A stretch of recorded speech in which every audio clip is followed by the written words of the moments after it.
ওই জঙ্গলের পশু পাখির জন্য ভক্ষণ করার জন্য আমার মাকে একা কিনে ভাবে রাখিছো তুমি কালার জঙ্গলে, আর তুমি রাস্তা তো করছো এই মালন চাষরে বলো। ওরে ওরে জানিস কেন তোর ভাগে বরবাস করেছিলাম ওই কালার জঙ্গলে? হ্যাঁ বলো শুনি। ঠিক আছে, আমি বলছি কিছু ওই তো তোর মা কিন্তু এখন আমি বলতেছি আমার মেয়ে নয়। তোমার মেয়ে নয়?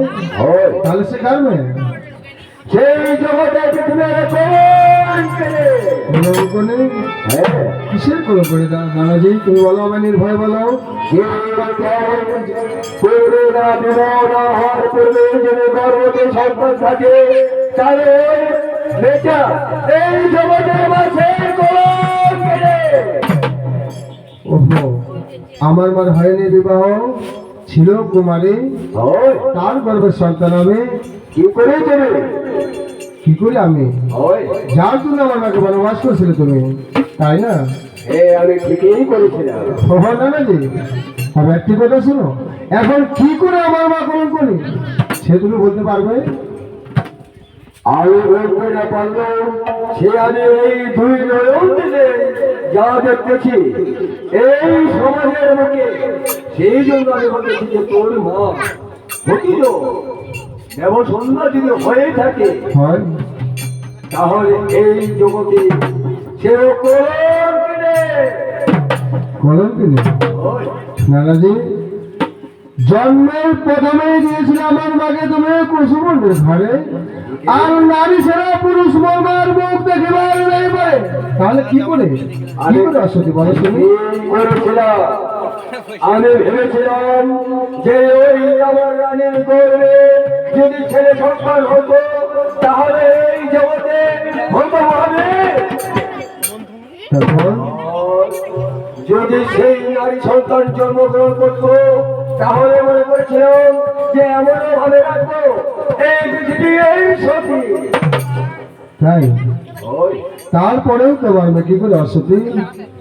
তারপরে সেই আমি জলগর্ভ থেকে করেছিলাম পুষ্পমন্ডলে ঘর। চন্দ্র সূর্য তো দেখা দূরের কথা, নক্ষত্র দূরে দেখা দূরের কথা, চন্দ্র সূর্য দেখতে পায় না। তুমি কি করেছিলে? জন্মের প্রথমে আমার মাকে তুমি ওই জলা মন্দিরের মধ্যে রেখেছিলে, এমনকি যে নরলোক তো দূরের কথা, চন্দ্র সূর্য সেও আমার মার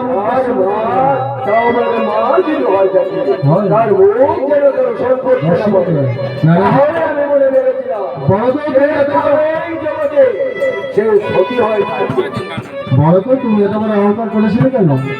আমি তো অহংকার করি না, অহংকার করেছিলাম। সে দেখো, চন্দ্র সূর্য একদিন যদি চন্দ্র না উঠে যায় এই সারা পৃথিবী অন্ধকারে অন্ধকারে থাকে, এমনকি কোনো পশু পাখি কোথাও তার রাস্তাঘাট খুঁজে পায় না। আর তুমি আল্লাহর বান্দা হয়ে আল্লাহর উপর ভরসা না রাখে সাধারণ একজন নর হয়ে তুমি এত বড় পুরস্কার করেছিলে, যার জন্য তোমার মস্তকে এত কলঙ্ক চাপাইছে খোদা, সে তুমি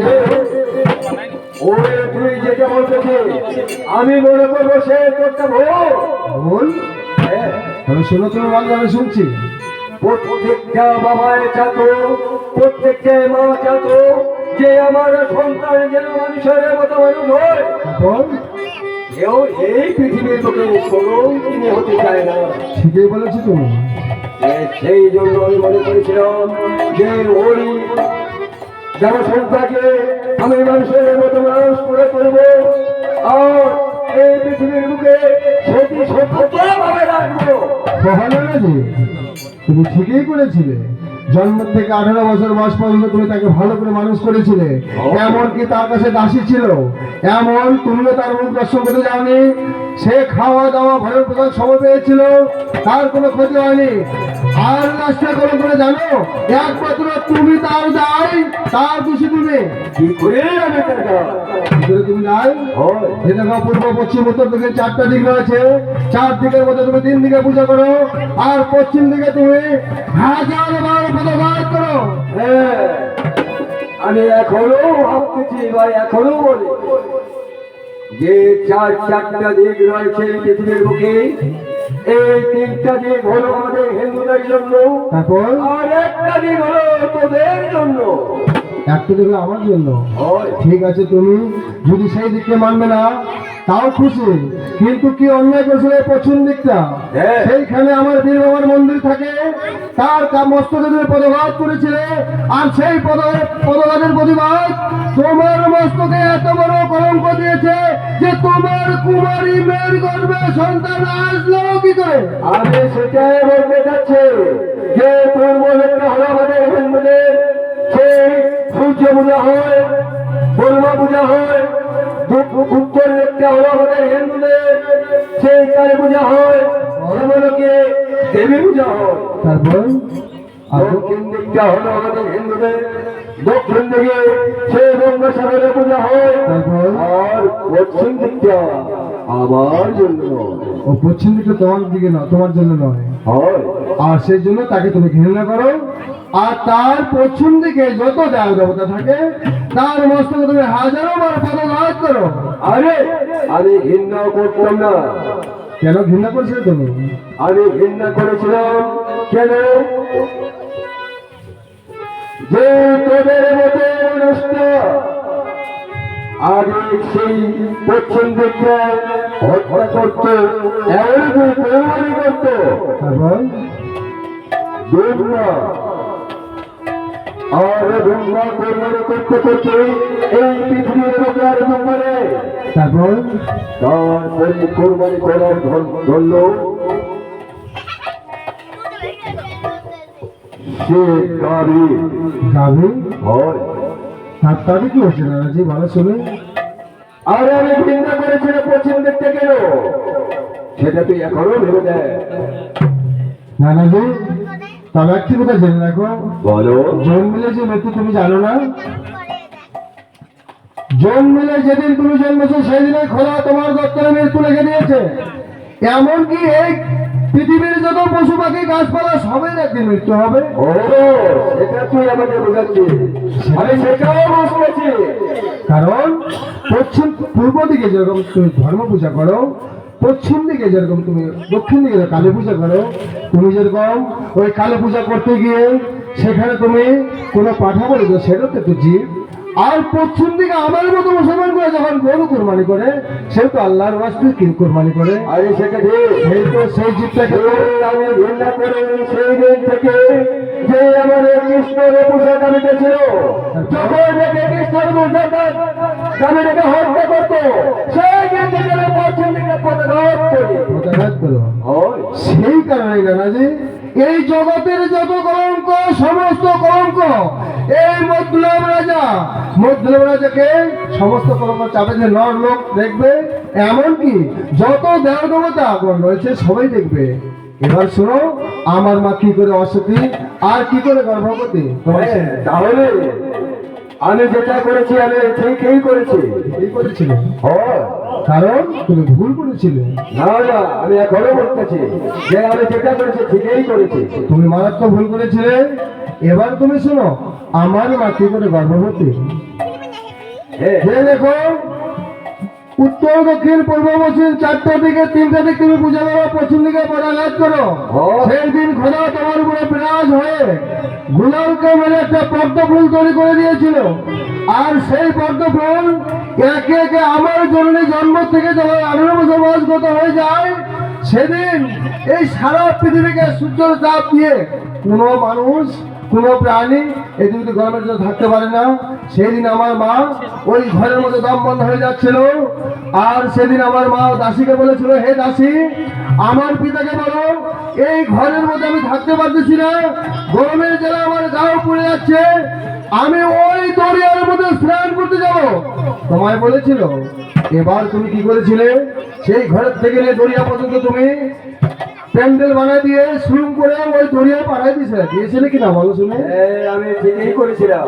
ঠিকই করেছো। তাতে জানিস যে আমি আমার ওই দেবসুন্দরের কুটির থেকে ওই চাঁদ সাগরের ঘাট পর্যন্ত দুই পাশে পাঁচি ওয়াল দিয়ে উপরে ছাদ দিয়ে সুরম করে দিয়েছিলাম। সুইম করে তুমি দরিয়ায় দিয়েছিলে তাই না?